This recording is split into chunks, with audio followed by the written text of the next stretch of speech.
Deepti Sharma has single-handedly brought back the debate on spirit of the game in cricket. A lot happened in the last match of the ODI series between India women and England women at the Lords, which incidentally was India legend Julian Goswami's last ever appearance for Team India.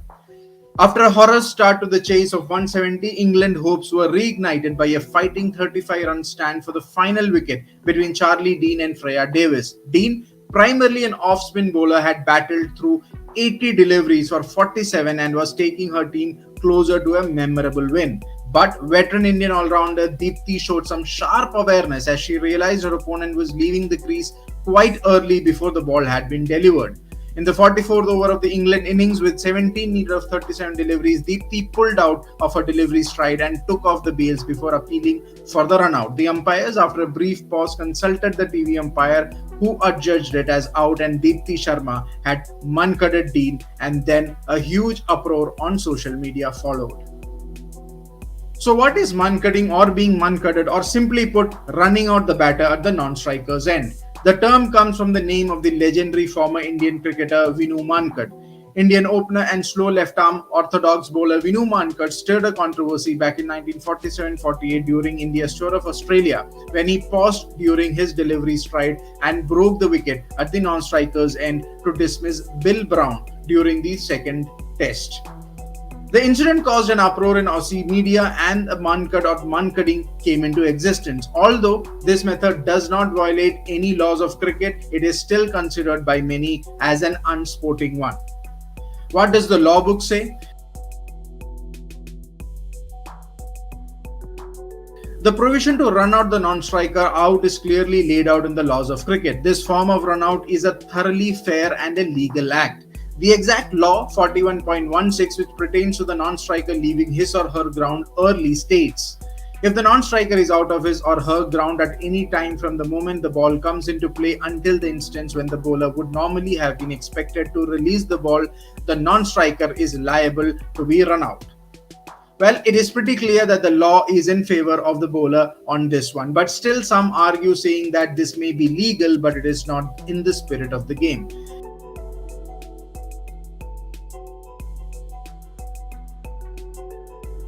This incident sparked a debate among many cricketers and experts. Several England cricketers like Stuart Broad, James Anderson, and Sam Billings took to Twitter to share their disappointment and called it a poor move by the Indian women's team. Many fans were also divided on the topic. The likes of Broad, Anderson, and others were against this dismissal. Broad wrote on Twitter, I find this debate of Mankad really interesting. So many views from either side. I personally wouldn't like to win a match like that. Also very happy for others to feel differently. Anderson had this to say, we'll never understand why players feel the need to do this. Is she stealing ground? Another England cricketer, Sam Billings, said, there's surely not a person who has played the game that thinks this is acceptable. Just not cricket. Former England captain Michael Vaughan chimed in saying, Mankad is in the rules, but I hope it is not a go-to tactic. You surely don't train all your lives to win a game using that tactic, and I know batters should train to stay behind the line, but it stings seeing a game won like that. Yesterday was a bloody good game too. Whereas others defended Deepti's right to dismiss the batter in this way. England opener Alex Hale said it shouldn't be difficult for the non-striker to stay in their crease till the ball has left the hand. Wasim Jaffer said it is quite simple. Ball comes into play when bowlers start run up. From that moment on, as a batter or non-striker, you have to keep your eyes on the ball. If you are a bit careless, opposition will get you out and you can get out at either ends.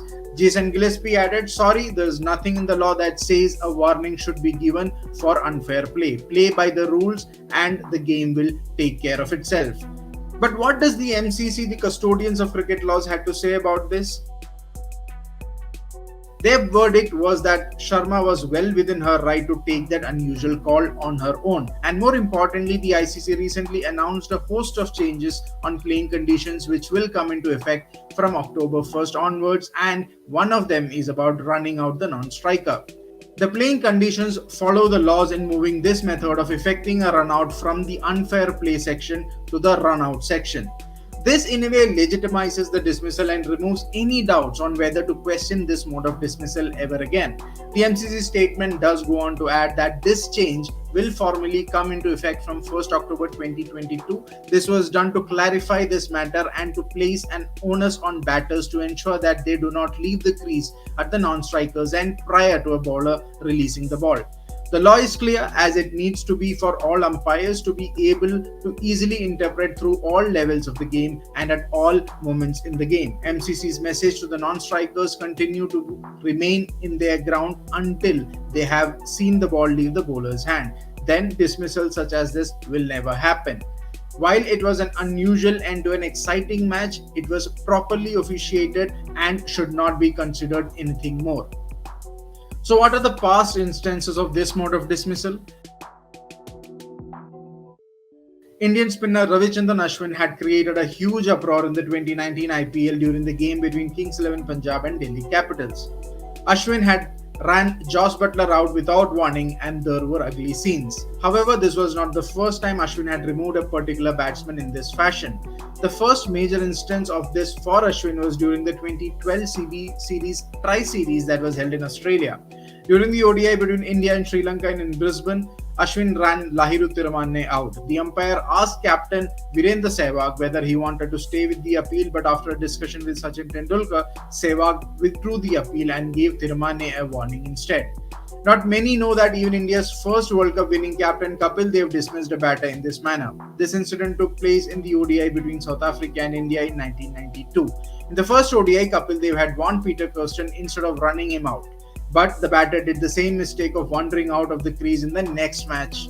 And having seen enough, Kapil Dev ran out Kirsten and he was not happy. Now, would you call it Mankad or simply a run out? Another debate is on the name of this dismissal. Many believe that calling it Mankad would be wrong as Vinoo Mankad was a legend of the game and using his name in association with something that many may deem against the spirit of the game may not be right. Even former Indian cricketer Akash Chopra tweeted to correct the official channel of Sky Sports Cricket. They wrote on their Twitter channel asking, "Does Mankad have a place in cricket?" To which Akash replied saying, "Vinoo Mankad is a legend. He has a very respected place in cricket. This is called a run out and has been called that for a while as far as the MCC laws of cricket are concerned." The MCC has clearly stated that this is nothing but a run out as well. This recent incident between Deepti Sharma and Charlie Dean was not the first time such a thing has happened and certainly not the last time that this will happen. This mode of runout has become part of the game now and is very much legal. But the debates of whether it is within the spirit of the game or not will keep on raging. What are your thoughts on this topic? Do you think this mode of dismissal is right? Do write to us in the comment section down below and do reach out to us across our social media platforms.